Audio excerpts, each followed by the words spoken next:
The cold, aloof billionaire did not know what love was, until a girl appeared and said, "You are the warmest man I have ever known." Hello everyone. Before we begin today's story, I have a small favor to ask. Please hit subscribe and turn on the notification bell so you never miss our channel's new videos. It is quick, it is free, and it is the best way to support us in bringing you more dramatic stories like this one. Your support truly means the world to us. Where are you watching from today? Please drop your city or your country in the comments below. Thank you very much. Now, let us return to our main character. He was a billionaire by every definition the world cared about. Private elevators, a glass penthouse overlooking the city, a name that moved markets with a single sentence. But inside that quiet apartment, there was something no amount of money could buy. Warmth. Every morning, he woke up before sunrise, not because he had to, but because sleep no longer stayed with him. The city below glowed softly, alive and breathing, while he sat perfectly still in the dark, staring out the window as if waiting for something that never arrived. Doctors came and went. Assistants spoke carefully around him. Everyone treated him like a man made of glass. No one asked how he felt. They asked about his pain level. They asked about his schedule. They asked about numbers, contracts, and deadlines. But no one ever asked about the silence. He had learned long ago that emotions were inconvenient. Love, even more so. Love distracted people. Love weakened them. Love made promises that reality never kept. So he built a life where love was unnecessary. Or at least, that is what he told himself. On that particular morning, the air felt heavier than usual. The room smelled faintly of antiseptic and expensive coffee that had gone cold. He watched the steam disappear from the mug and thought, not for the first time, how strange it was that something so warm could fade so quickly. That was when the door opened. Not loudly, not dramatically, just enough to remind him that he was not as alone as he pretended to be. She stepped inside quietly, carrying nothing extraordinary. No authority, no wealth, no power, just presence. She did not rush. She did not speak right away. She moved with the calm confidence of someone who had learned that broken things did not need to be forced. For a moment, he did not look at her. He assumed she would be like the others. Polite, distant, professional. Another person who would leave. But she did something unexpected. She stopped. She stood there, letting the silence exist, as if it deserved respect. And in that pause, something inside him shifted. He did not know it yet. He could not have named it. All he knew was that, for the first time in a very long while, the room did not feel quite as cold. And without realizing it, the man who believed he did not need love was about to begin the slowest, quietest healing of his life. The world knew him as a man who never hesitated, a man who signed billion-dollar deals without blinking, a man who stood at the top and never looked down. But that confidence was built after something else had been taken from him. Years ago, before the penthouse, before the private elevators and quiet respect, there had been a different life. One with noise, one with laughter, one with a future he believed was permanent. Then came the night no one liked to talk about. It did not arrive with drama or warning, just a phone call that rang too late. A sterile hallway that smelled like disinfectant. Doctors speaking softly, as if volume alone could change the truth. Loss does not always come with screams. Sometimes it comes with silence so heavy it follows you for the rest of your life. After that night, something inside him shut down. He learned how to function without feeling, how to speak without caring, how to move forward without letting anything move him. Grief became inefficient. Love became dangerous. So he replaced both with control. If he could not protect what he loved, then he would simply stop loving. If he could not save the people who mattered, then he would stop letting people matter. That philosophy built him an empire. It also left him alone. Now, years later, the consequences of that choice were everywhere. In the way he flinched at unexpected touch, in the way he stared past people instead of at them, in the long hours spent awake, replaying moments he never allowed himself to process. The doctors called it emotional withdrawal. The therapists used words like unresolved trauma. He called it survival. The woman who had entered the room earlier did not know any of this yet. No one had told her the full story. They rarely did. She only knew what she saw. A man sitting too still. A man who carried exhaustion not in his body, but in his eyes. A man surrounded by comfort, yet visibly uncomfortable inside it. She began her work quietly. She adjusted the blinds, letting in a thin strip of morning light. Not too bright, not enough to overwhelm him. She placed the untouched coffee back on the counter and poured fresh water instead. She did not ask if he wanted it. She simply left it within reach. He noticed. People often assumed he was unaware because he was quiet. But silence had sharpened his senses. Every small movement registered. Every choice mattered. Still, he said nothing. He expected her to fill the space with chatter, the way others always did. To ask polite questions. To comment on the weather. She did not. Instead, she took a seat nearby and waited. The clock ticked softly on the wall. Seconds passed. Then minutes. For the first time in a long while, the silence did not feel threatening. It felt allowed. He glanced at her, just once. She was not looking at him. She was not looking at her phone either. She was simply there, present. And something about that unsettled him more than any question ever could. Because presence required no performance, no mask, no strength. It asked nothing, and yet offered something he had not felt in years. Safety. He did not know it yet. He would not admit it even if he did. But the wall he had built so carefully had just developed its first crack. And this time, he did not rush to seal it shut. The days that followed did not blur together the way he expected them to. Instead, they separated themselves into quiet moments. Each one distinct. Morning light through the same window. The soft sound of footsteps entering the room. The subtle shift in air when she arrived. She came at the same time each day. Not early enough to feel invasive. Not late enough to feel careless. Consistency mattered more than words. At first, he watched her the way one watches a stranger on a train. With distance. With caution. Prepared for her to disappear without explanation. But she did not. She always greeted him the same way. Not with enthusiasm, not with pity. Just a calm acknowledgement that he existed. She asked simple questions. Questions that did not demand answers. Did you sleep at all last night? Does the light bother you today? If he did not respond, she did not repeat herself. She accepted silence as a complete sentence. That, more than anything, confused him. Most people tried to fix silence. They treated it like a problem that needed to be solved. She treated it like a choice. On the third morning, she noticed the way his hand tightened when the door closed behind her. Just slightly, enough to suggest tension. She did not comment on it. Instead, she placed a folded blanket across the arm of the chair nearest him. Not on his legs, not on his shoulders. Within reach, he stared at it for a long moment after she stepped away. It was a small thing, insignificant, really. And yet, no one had ever thought to offer him warmth without insisting he accept it. Later that day, she adjusted the schedule without announcing it. Shortened the session by 10 minutes. Gave him space he did not know how to ask for. He noticed again. People rarely realized how closely he paid attention. Years of reading rooms had made him skilled at noticing what others overlooked. He noticed restraint. He noticed intention. And he noticed that she never crossed boundaries she had not been invited to cross.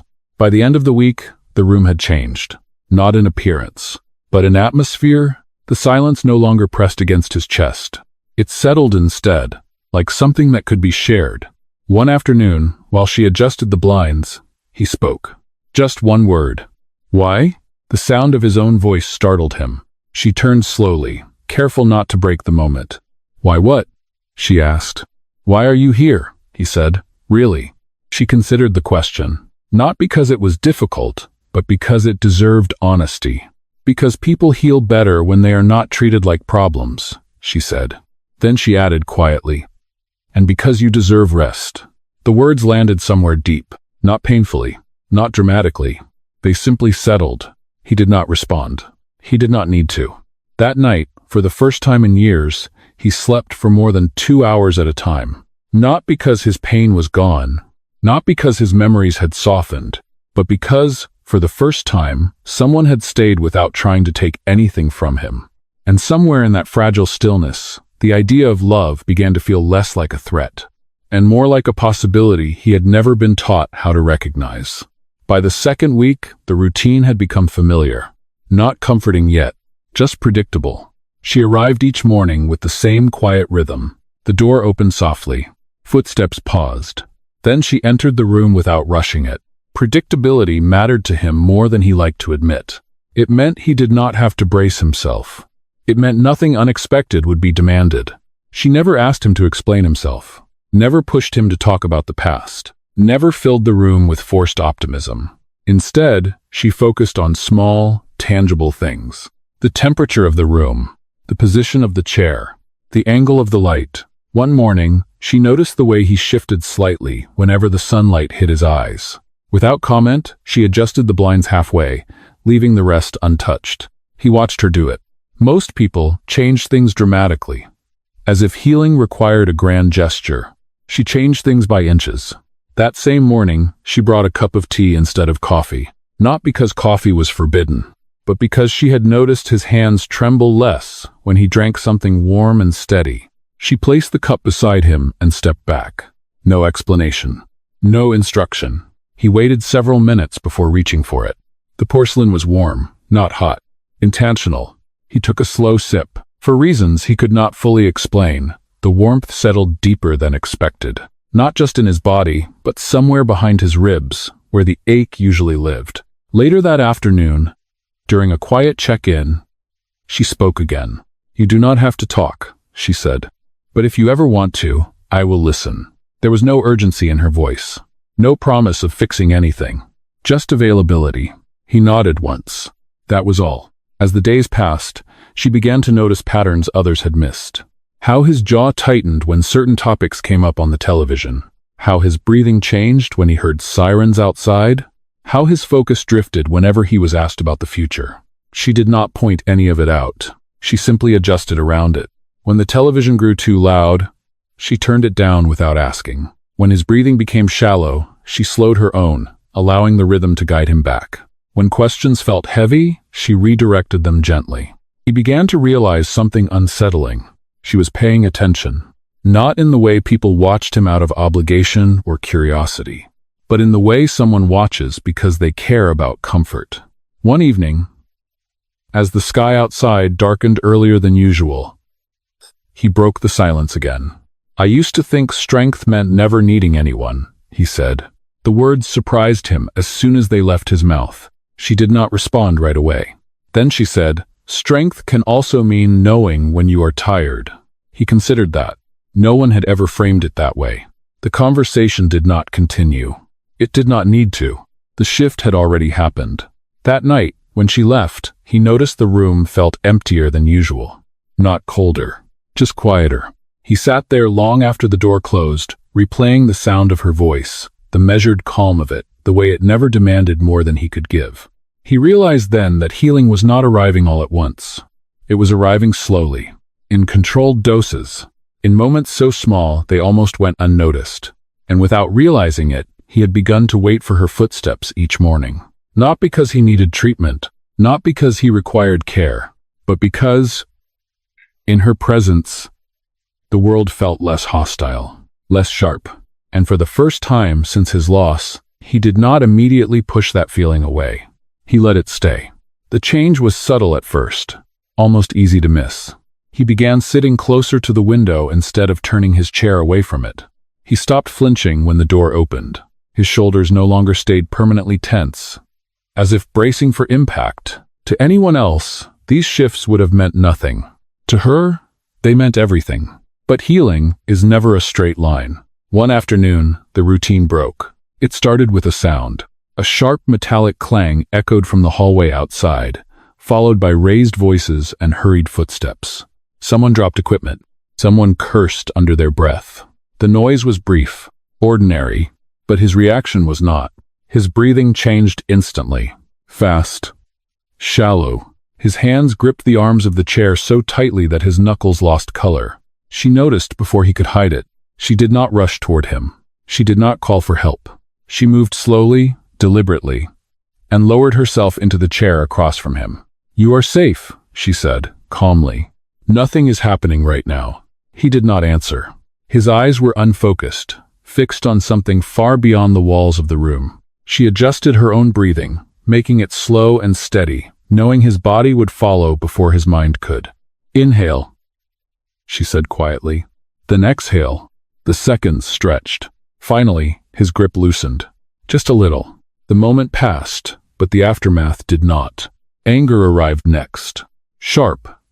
Defensive. Immediate. "Do not do that again," he said, his voice tight. "I do not need you managing me." The words hung in the air, heavy and unfair. She did not argue. She nodded once. "I understand," she said. Then she stood, gathered her things, and prepared to leave early. That unsettled him more than her presence ever had. "You are leaving?" he asked. "Yes," she replied gently, "because today feels heavy for you." He frowned.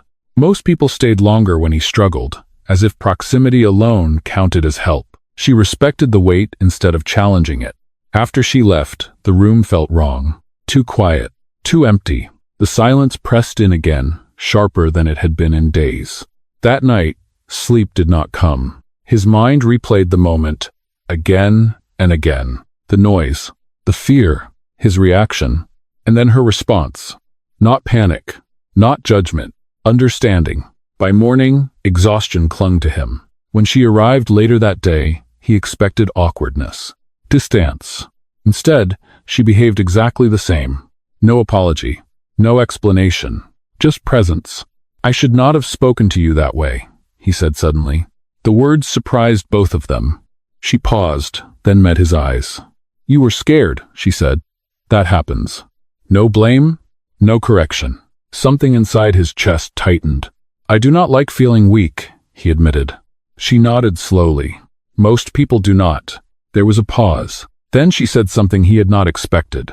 "Feeling does not make you weak. It means your body is still trying to protect you." And bass. That idea lingered. For years, he had believed his reactions were failures. Proof that something inside him was broken. She framed them differently. Not as defects, but as evidence of survival. That afternoon, he allowed her to stay a few minutes longer. Not because he needed care, but because he did not want to be alone with his thoughts. As she stood to leave, she hesitated. "You handled today well," she said, even when it did not feel like it. Today. After she left, he sat quietly, replaying her words. Handled today well. No one had ever said that to him before. Not after a panic. Not after fear. For the first time, he wondered if healing was not about erasing the past, but about learning to stand beside it without collapsing. And that thought, fragile as it was, stayed with him long after the room fell silent again. By the third week, something unspoken had settled between them. Not comfort, not yet, but trust. It showed itself in quiet ways. He no longer turned his chair away when she entered. He allowed the curtains to stay open longer in the mornings.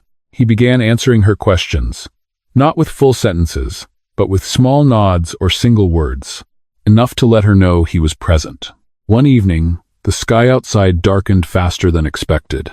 Storm clouds rolled in without warning, pressing low against the city. The first rumble of thunder echoed through the building.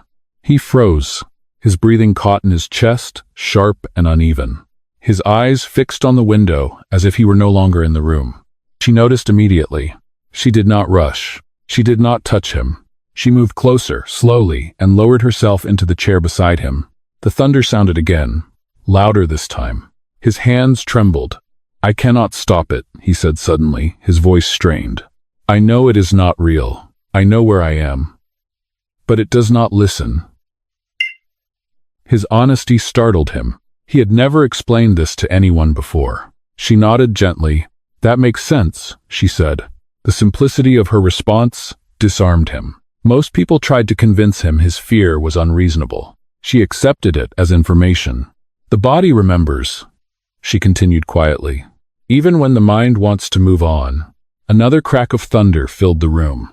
He closed his eyes. "I hate this part of myself," he admitted.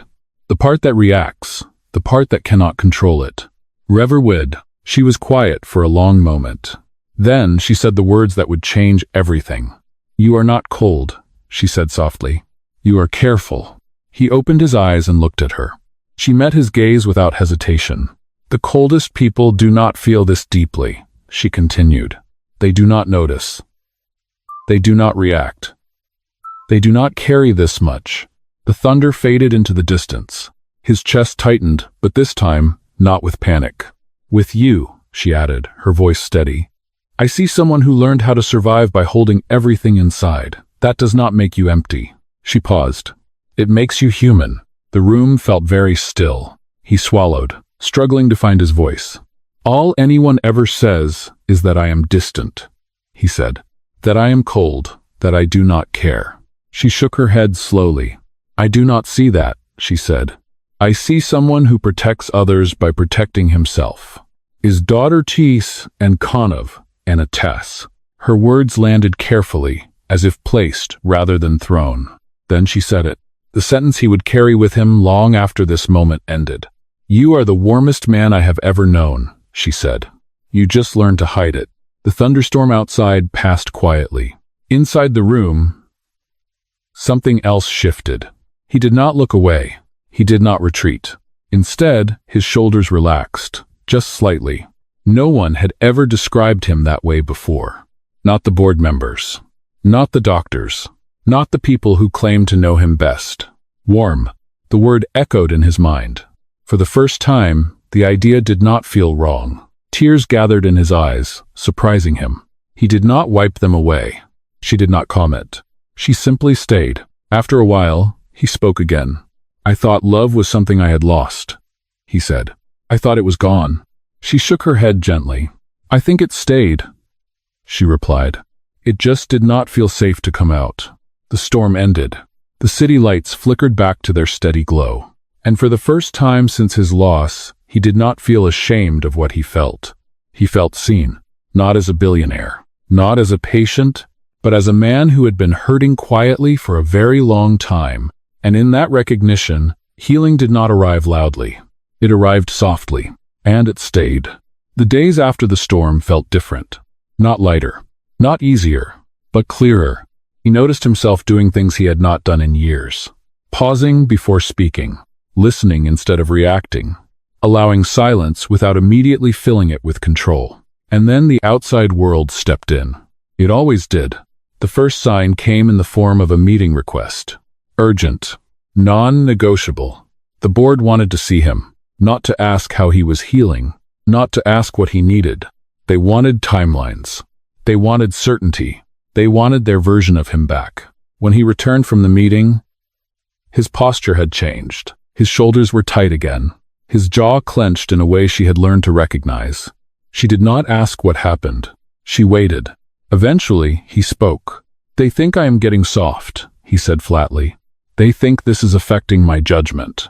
She sat across from him, steady and quiet. They want to replace my care team, he continued. Someone more efficient, someone less personal. He did not finish the sentence. He did not need to. She understood. Her presence had never been loud, but it had been noticeable. And people who benefited from his distance did not like change. They also asked questions about you, he added. She felt it then. The shift. Not fear, but reality. Questions like that never came without consequences. What kind of questions? She asked. Who you were, why you were assigned to me, whether boundaries had been crossed. Her hands remained still in her lap. And what did you say? She asked. He hesitated. I told them you were doing your job, he said. That you were professional. There was a pause. And, she said gently, and that you helped me sleep again. The words carried weight. Silence followed. She inhaled slowly. They will not like that, she said. I know, he replied. For the first time since she had met him, there was uncertainty in his voice. They may decide I need someone else, she continued carefully. Someone who keeps things distant. He nodded. The idea settled heavily between them. Neither of them had spoken openly about what was happening. They did not need to. Healing had brought closeness. Closeness had brought vulnerability. And vulnerability always attracted scrutiny. That evening, she packed her bag more slowly than usual. He noticed. You are leaving early again, he said. Yes, she replied. There is paperwork I need to finish. It was not a lie. It was just not the whole truth. At the door, she paused. Whatever happens, she said, what you are experiencing is real. Do not let anyone convince you otherwise. He stood, despite the effort it required. I do not want to lose this, he said quietly. She turned back to him. This is not something that can be taken from you, she said. It belongs to you now. The door closed behind her. That night, the silence returned. Not the old silence. Not the empty one. This silence was full of questions. He replayed the board meeting in his mind. The concerned expressions. The coded language. He realized something uncomfortable. Healing was inconvenient. It made him less predictable, less easily controlled. And for the first time, he understood that choosing to feel would come with a cost. The next morning, he made a decision. Not a financial one. Not a strategic one. A personnel one. When she arrived, he spoke before she could sit down. They are going to try to move you, he said. She nodded. I know. I do not want that, he said. I want you here.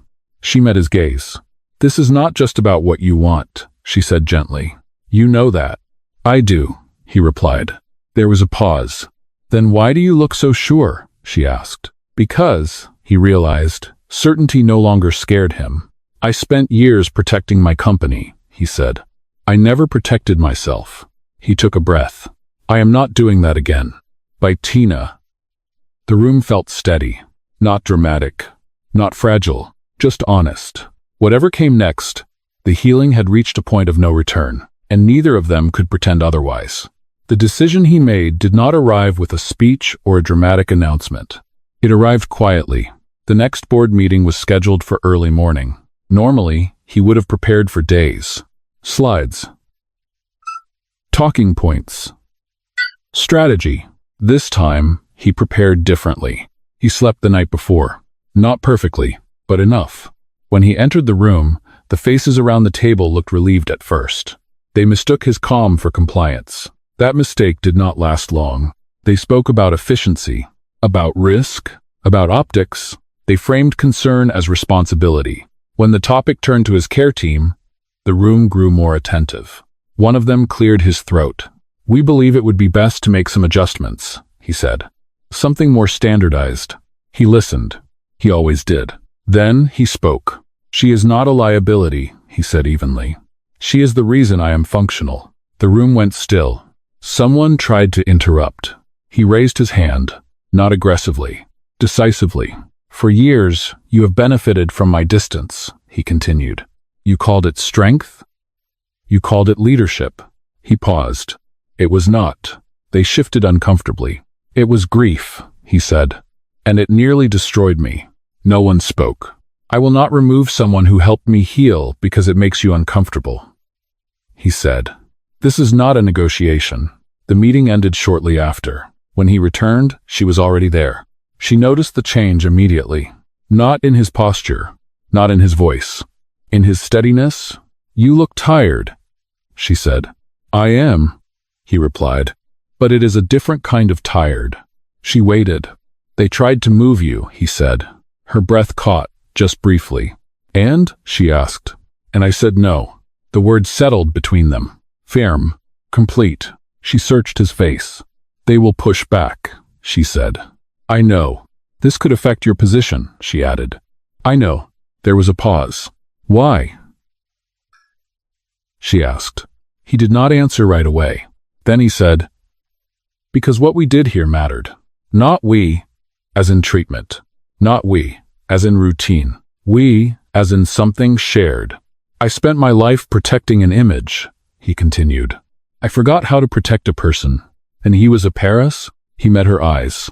I am not making that mistake again. Emotion flickered across her face. Relief. Concern. Something softer she did not try to hide. You do not owe me anything, she said. I know, he replied. That is why this is my choice.